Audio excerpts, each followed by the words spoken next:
ദിവസവും കഴിയുമ്പോൾ പേരുകൾ, കൂടുതൽ സ്ത്രീകളുടെ പേരുകൾ ഇയാളുമായി ബന്ധപ്പെട്ട് കേൾക്കുന്നുണ്ട്. ജൈനമ്മ, ബിന്ദു, ആയിഷ, അങ്ങനെ പല പേരുകൾ കേൾക്കുന്നു. ഇയാളൊരു സീരിയൽ കില്ലറാണോ രഘു?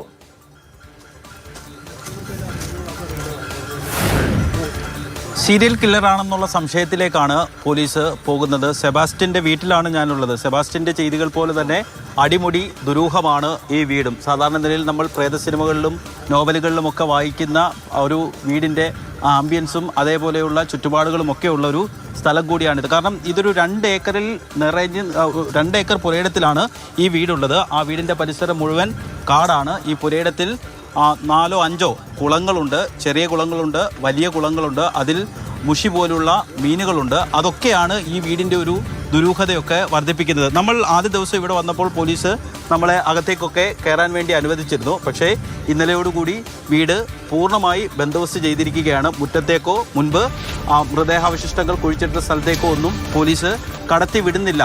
ഇന്നലെ മുതൽ പോലീസ് കാവലും ഏർപ്പെടുത്തിയിട്ടുണ്ട്. ഒരുപക്ഷേ സെബാസ്റ്റ്യൻ ഒറ്റയ്ക്കല്ല ഈ കൃത്യങ്ങളൊക്കെ ചെയ്തതെന്ന് പോലീസിനറിയാം. ഇയാൾക്ക് കൂട്ടുകാരുണ്ട്. അവരും ഒരുപക്ഷേ ഇവിടെ എത്തി ഏതെങ്കിലും രീതിയിലൊക്കെയുള്ള തെളിവ് നശിപ്പിക്കലോ മറ്റും ചെയ്യുമോ എന്നുള്ളൊരു സംശയത്തിൻ്റെ അടിസ്ഥാനത്തിലാണ് ഈ വീട് പൂർണ്ണമായും പോലീസ് ബന്ദോബസ്തിലേക്ക് മാറ്റിയിരിക്കുന്നത്. നാളെ ആലപ്പുഴ ജില്ലാ ക്രൈംബ്രാഞ്ചിൻ്റെയും കോട്ടയം ജില്ലാ ക്രൈംബ്രാഞ്ചിൻ്റെയും സംയുക്തമായി ഈ വീട് പരിശോധിക്കാനാണ് തീരുമാനിച്ചിരിക്കുന്നത്. ഈ വീടും പരിസരവുമൊക്കെ സംശയം തോന്നിയ ഇടങ്ങളിലൊക്കെ പരിശോധിക്കും.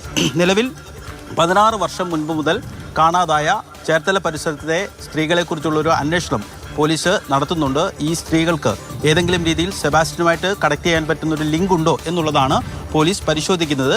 നിലവിൽ 3 കൊലപാതകങ്ങളിൽ കൂടുതൽ സംശയമുണ്ട്. ഈ പറയുന്ന ബിന്ദു പത്മനാഭൻ, ഒപ്പം തന്നെ ഐഷ, ജൈനമ്മ, ഈ 3 സ്ത്രീകളുടെ കൊലപാതകത്തിൽ സെബാസ്റ്റ്യന് അല്ലെങ്കിൽ അവരുടെ തിരോധാനത്തിൽ സെബാസ്റ്റ്യന് പങ്കുണ്ട് എന്നുള്ള ഒരു ശരിയായ ഉറപ്പിൻ്റെ അടിസ്ഥാനത്തിലാണ് നിലവിൽ അന്വേഷണം മുന്നോട്ട് പോയിക്കൊണ്ടിരിക്കുന്നത്.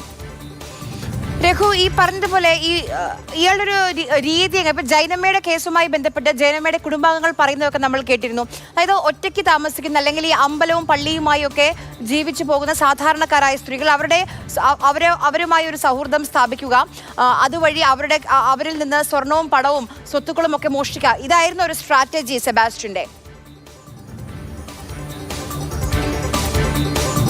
അതെ ആര്യ, ഒരു 45 വയസ്സ് കഴിഞ്ഞ ഭർത്താവുമായി അകന്നു നിൽക്കുകയോ ഭർത്താവ് മരിച്ചുപോയോ ഒക്കെ സ്ത്രീകളെയാണ് ഇയാൾ സ്ഥിരമായി ഇരയാക്കിയിരുന്നത്.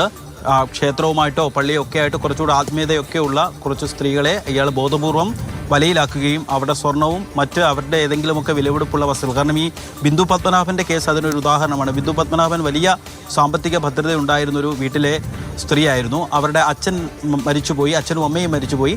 ആങ്ങള വിദേശത്താണ്. ആ സമയത്താണ് ബിന്ദുവുമായിട്ട് ഈ സെബാസ്റ്റ്യൻ അടുപ്പം കൂടുകയും ബിന്ദുവിൻ്റെ ഉടമസ്ഥതയിലുണ്ടായിരുന്ന എറണാകുളം ടൗണിലെ 2 വസ്തുക്കൾ വ്യാജരേഖ ചമച്ച് ഇയാൾ വിൽക്കുന്നത്. ഈ കേസിൽ ഇയാൾ പ്രതിയാണ്. ഇയാൾക്ക് കൂട്ടുപ്രതികളും ഉണ്ടായിരുന്നു. 10 പേരായിരുന്നു കൂട്ടുപ്രതികളായിട്ടുണ്ടായിരുന്നത്. ബിന്ദു പത്മനാഭൻ്റെ തിരോധാനവുമായി ബന്ധപ്പെട്ട കേസിലും ഇയാൾ പ്രതിയായിരുന്നു.